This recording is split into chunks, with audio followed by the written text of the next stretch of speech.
and I actually want to get something off my chest. This inequality talk about the NRL is, it's been triggering me all week. Usually I get triggered by like a referee's call or like a coach's decision or something like that, but stuff like this, broader picture off the field stuff, usually doesn't rile me up too much. I'm just like, they're just doing it for some clickbait. They're just ill-informed. But this one's actually annoying me because to me it's just completely inaccurate. The chats of like whether we should have a draft, whether there's just this big six like a Premier League or something like that, it's just wrong. Like, it doesn't take much effort to realise it's wrong. What do you think about all this chat that's been going on this weekend? Look, I think what you're saying is there is an inequality. There's a huge gap between the top teams and the bottom teams, but it's no different to any other year, really. Exactly. It's just with the game as fast as it is, the gap's bigger, that's all, because the other teams can't slow the game down, but they're still, even if you went back to the old rules, the top six will still be winning. That's what people forget. If you go back 2 or 3 years ago, under the old rules, it was still the same teams. So the rules are not making the change. It's just, in all professional sports, teams go through cycles, and unfortunately, these teams are at the bottom of their cycles. And then the other thing they've been caught out with is the change of the rules has changed the way you play the game, and they haven't been able to adapt. So then they've got to make those changes through their roster, which will take 3 years. So, but it is what it is. Yeah, and I've just whipped up some research here just quickly. We basically have been talking about this all week, but I've just got some definitive data on it. So the Rabbitohs, so we'll address some of the teams who are in this supposed top 5, top 6 that are permanently better than everyone else. The Rabbitohs didn't make finals in 2016 or 17. The Roosters didn't make finals in 2016. The Raiders didn't make finals in 2018. Panthers didn't make finals in 2019. So that's 4 of the supposed big 5. Melbourne's the outlier, but that's because they have the best coach of all time, and they've basically had 3 of the best 10 players of all time in their team for a decade. So that's pretty handy, and they've got some pretty good off-field administration, one of the best executives in the competition. So, I think that speaks for itself. And then if we look at the teams down the bottom, so the main 3 culprits at the moment, and the main 3 who have been on the ends of some big losses, the Broncos, I don't think are an issue. I think they'll be good in a couple of years. They've got some good young players, so I don't think you can harp on them too much. But looking at the Cowboys, Manly and the Bulldogs, the Cowboys currently have Val Holmes on $1 million till 2025, which I think is probably one of the worst contracts in NRL history. Michael Morgan on $1 million till 2023, and Jason Tamalolo on $1 million till 2025. So to think those 3 players are getting paid $3 million and what they're putting out on the field, I think that just explains why the Cowboys are losing by 40 points every week.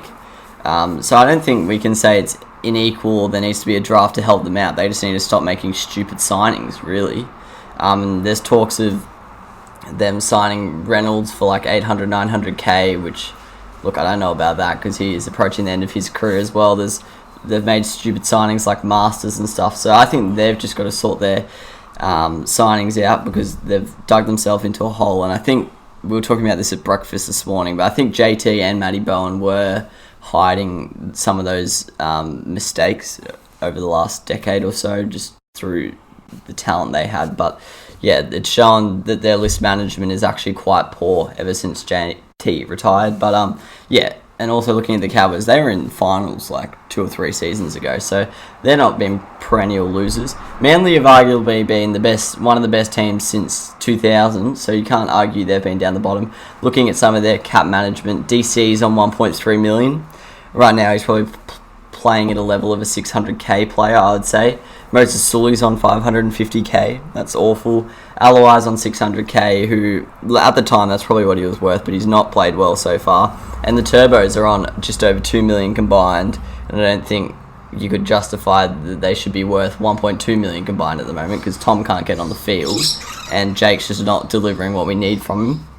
And then the Dogs, Des Hasler basically just destroyed their salary cap and they're only starting to get over that. But however, in the early 2010s, they were one of the best teams.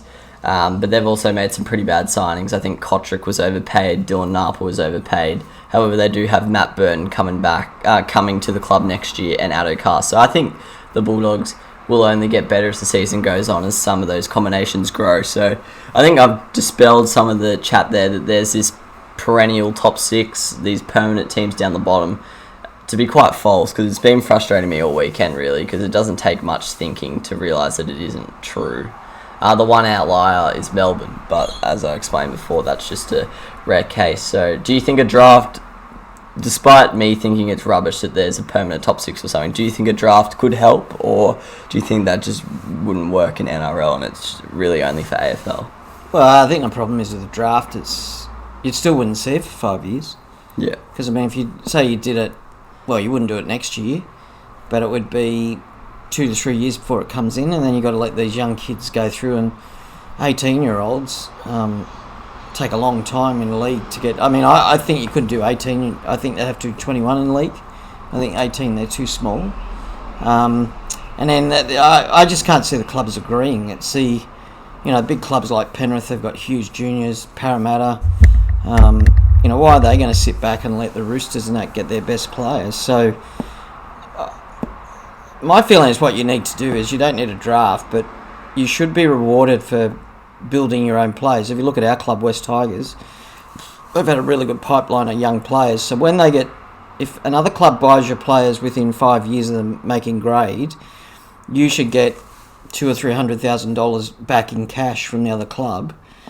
So say Tedesco gets $800,000, the Tigers get $300,000 of that. And then the other thing you'd do is push their salary cap out. So not only would they get cash, but you'd say, well, okay, we'll give you more for benefits, because then that way the clubs are forced to develop their own players without a draft, and you get benefits. So it becomes a bit like English soccer, that your juniors actually are worth money to you. Yeah. So if they're not making it for you, you can make money. Whereas right now, I mean, you look what's happening with Penrith. Penrith have just got this huge crop of players, and other clubs now, including ours, are just sitting there taking off their best, the next level down. And Penrith go, well, what's the rewards into that? So, I mean, to your answer, I don't think we need a draft, but I think the clubs need to get their pathways done. I mean, if you look at what Phil Gould with Penrith, he went in there, 8 years ago, hosed the joint out, so they went through a lot of pain, and finally it's starting to pay dividends. He'll hopefully do the same with the Warriors. And you've just got to do it. Tim Sheens did it with the Tigers back in the thousands.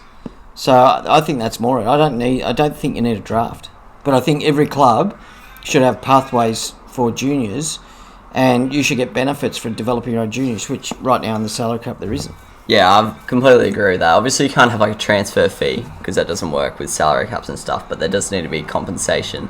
I know the AFL do it, but they do it through draft picks, so that won't work unless the draft comes in. But yeah, 100% agree. I always felt that it was pretty unjust, like when we went through that stage in the early 2010s of producing players and people would pick them off and you'd get nothing for it. And I think, sadly, Penrith will eventually lose quite a few of these youngsters and not get anything from it either. So I do think something needs to change there, especially, I know they're the target of a lot of abuse, but it's true. That's really what the Roosters do. But what you got to do is, there's two ways to rebuild, isn't there? There's one where you go out and buy, say the Tigers and the Cowboys, they've got to pay, if a player's worth $600,000, a good player, those clubs have got to pay $800,000 to get them, so their salary cap gets stuffed up by that. Whereas the Roosters would probably get the same player for $450,000. So you got equalities under the salary cap. So my belief is you don't play that game. You pay what they're worth. If they want to come, they come. If they don't, but you build your juniors and your clubs. But you need a good board, a board that says, yeah, we get it. For the next 5 years, we're going to be rubbish. But at the end of that 4 to 5 years, the juniors start coming through and you see a change. Yeah. Well, I think the Titans are the perfect case study for that.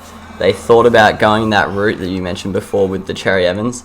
Thankfully for them, he backflipped, because I think they would be nowhere near where they are now if he did decide to go to the Gold Coast, as he agreed upon earlier with his contract. But now they've had time. They didn't get that marquee player they wanted, so they've just been able to build. They've stolen a few players out of the Broncos junior ranks, but for cheap at the time. Obviously, Fifita wasn't cheap, but that's a bit different. That was like icing on the top of the cake. But yeah, now they've all of a sudden got a lot of exciting young Queensland talent or Northern New South Wales talent, and they're on the verge of making a debut finals appearance for a long time, and they look like they're going to be a team in the top 8 for a fair few years to come. With an exciting young coach, that's another thing teams can look at. I think sometimes they just go, oh, well, who's the assistant coach at the best team right now? We'll go him. But I think, you've got to be smart with your coaching decision. Go to the Super League if there's a good coach out there like the Gold Coast did. So, yeah, I think that's a perfect case study for it. And yeah, 100% agree. I think teams, well, the Cowboys right now, they're trying to buy their way out of this hole they're in with this Adam Reynolds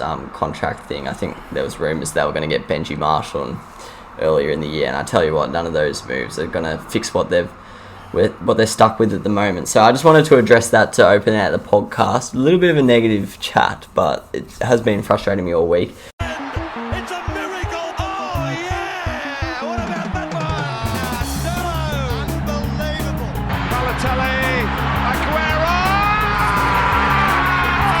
Crowd cheers. Here's Siddle.